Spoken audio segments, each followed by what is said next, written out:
Hey everybody, welcome to this edition of Mii Weekly for January 8th, 2021. I'm Hero TJ, coming at you from Taipei, Taiwan. Let's start by taking a look at some of the headlines from this week. Now this first story is one I don't really want to take a whole lot of time with, but there was no way I could pass up mentioning it. I was under the impression that maybe I was the world's biggest Mii fan. Turns out there's somebody who loves Miis even more than me. A Mii expert and enthusiast who goes by the name @HeyI'mHeroic on Twitter has pored over Miis and the relationship to the NPC characters in Breath of the Wild. It turns out all the NPC characters in Breath of the Wild are essentially advanced Miis known as Yumiis. The features of both the Hylians and the Sheikah have feature values that correspond to those of the Miis. So you can essentially take a Mii and import it into Breath of the Wild, as she has done, and you get some pretty cool looking results. If you're interested more on this, I do suggest that you follow her on Twitter, and you can also check out the story at nintendowire.com. Another bit of interesting news is Nintendo has acquired Next Level Games. You're probably familiar with Next Level's work. Most recently, they worked on Luigi's Mansion 3, which I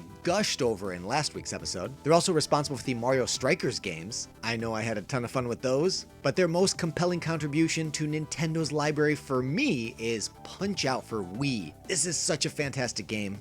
An incredible evolution of the series, in my opinion. Now, how exactly is this acquisition going to affect us as gamers? I expect not very much. Next Level has been working primarily on Nintendo titles for the past several years anyway. If I had to guess, I think that the acquisition was really just to make sure that the company didn't get scooped up out from under them so that they can continue to use them as a development partner. And now that they're in-house, maybe it can streamline the development process a little bit, coordinating assets. I imagine they'll probably have more of Nintendo's resources at their disposal, which can only help. And if in some way this gets me closer to Punch-Out on Switch, that's reason enough to celebrate. And the big news for this week, we just got treated to a Monster Hunter Direct. We dove a little bit deeper into Monster Hunter Rise, which is the Switch exclusive coming out March 26th of this year. I've got to say, the Monster Hunter series is one that always reels me in. It always looks super compelling, and then every time I play it, I fall off almost immediately. I got to try it out at E3 for the 3DS. I want to say that was Ultimate. Apologies if I've confused that in some way.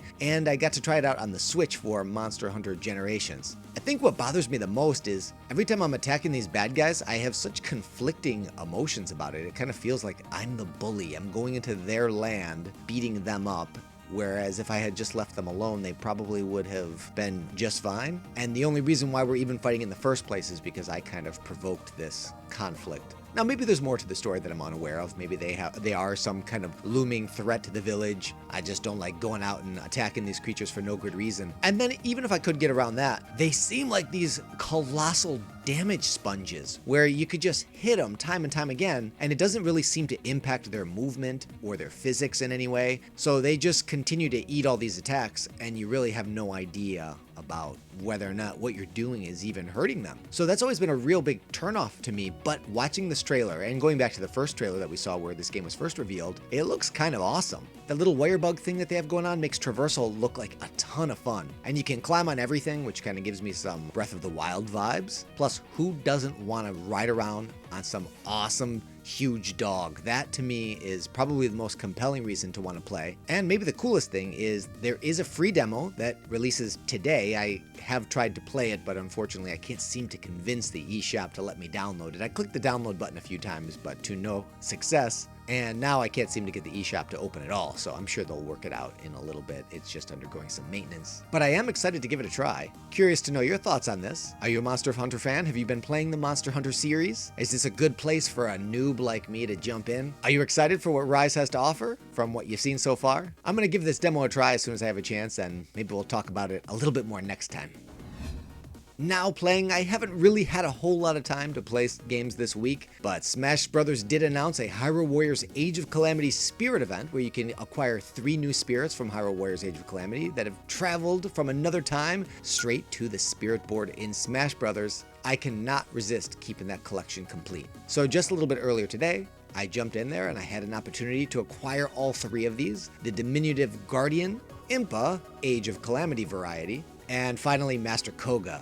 These are, if I'm not very much mistaken, the first spirits from Koei Tecmo. I really love that Smash Bros. Keeps supporting this game with all these cool spirit events, and I had a lot of fun adding them to my collection in Smash Ultimate. Welcome to Joys and Cons with me, Hero TJ, and Dark TJ. This edition will feature Immortals Phoenix Rising. Even back when the game first showed as gods and monsters, it was clear Immortals Fenyx Rising would offer something exciting. What's not to love about a sprawling adventure drawing from Greek mythology and the traditions of Assassin's Creed with obvious Breath of the Wild influences? Immortals has earned heaps of praise from critics and players alike. Even Nintendo Wire's own amiibo Jason rated the game 9 out of 10. What does that dingleberry stain know? The game controls like total jank. Your character and their movements feel completely disconnected from the environment. The jump is loose and floaty, and the button assignments are irredeemably cramp-inducing, making traversal and combat feel like torture. Not happy with the button assignments? You can remap the buttons however you want. Oh yeah? Can you? Trying to sort out this puzzle is more difficult than the actual game. For every change, a new conflict is created. Each button is pulling double and triple duty here, so there are no instances where you can simply swap commands. Like, let's say you want to assign the attack action to one of your face buttons. No, invalid controls. Get this, the button interconnectivity is so convoluted, even the game's developers couldn't find a way to do it. Check this out. Restore defaults. Oh, would you look at that? These assigned controls may harm my experience. You know, you're exactly right. They do harm my experience. That's why I'm trying so hard to change them in the first place. Sheesh. Immortals Fenyx Rising boasts a vast and stunning open world with witty and humorous narration, exciting upgrades and power-ups, cool weapons to combat fantastical foes in satisfying battles, and countless hours of adventure. And the most egregious of the game's many offenses, just look at how they decided to spell Phoenix. This has been another edition of Joys and Cons with Hero TJ and Dark TJ. This week's spirit suggestion comes from Deku Link Gamer. Coming in at number 1426, we're looking at Olivia from the Paper Mario series. More specifically, Paper Mario and the Origami King. This spirit was first introduced to Smash as part of a Paper Mario Spirit event. Olivia is Mario's primary companion in that game, providing assistance both in solving puzzles as well as handling business on baddies. As a support spirit, Olivia ups air defense, slightly reducing the damage taken from air attacks. If there's a particular spirit you'd like to see featured as a spirit of the week, leave your suggestion in the comment section below, and if yours is selected, you'll be recognized in the episode with an on-screen credit, just like our friend Deku Link Gamer.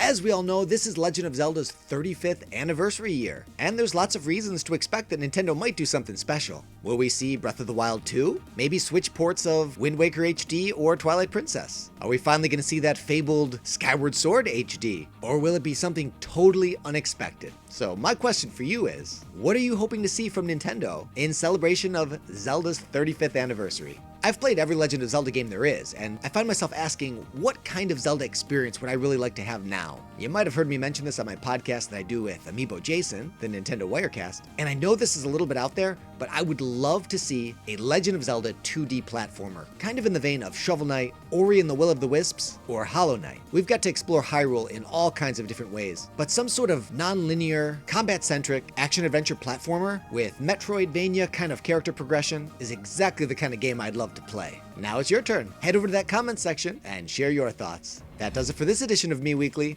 Thanks for joining me, and I hope to see you again next time. Thanks for playing.